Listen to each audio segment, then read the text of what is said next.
it was the same excitement and high I got when I went to see Dacoit.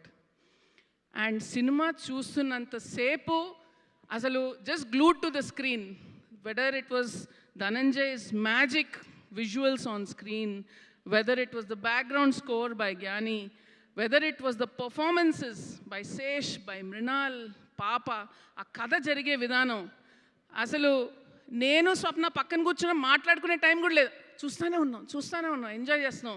ఇంటర్వెల్కి ఒక అద్భుతమైన high వచ్చేసి వెంటనే సుప్రియకి మెసేజ్లు, calls. And cinema అయిపోయిన తర్వాత డైరెక్ట్గా ఎంత హ్యాపీ ఫీల్ అయినంటే కార్ వేసుకొని సుప్రియ ఇంటికి వెళ్ళిపోయాను. And that is what cinema gives us. ఇప్పుడు నేను చెప్పినందుకు మీరు సినిమా చూడక్కర్లేదు, ఎందుకంటే నేను 1%. అలాగే ప్రతి రివ్యూర్ కూడా 1%. మీరు ఎందుకు వెళ్ళి సినిమా చూస్తారు మీరు డిసైడ్ చేసుకోండి. అప్పుడు మనం హీరోస్ కోసం వెళ్ళే వాళ్ళం. ఇది నా ఫేవరెట్ హీరో.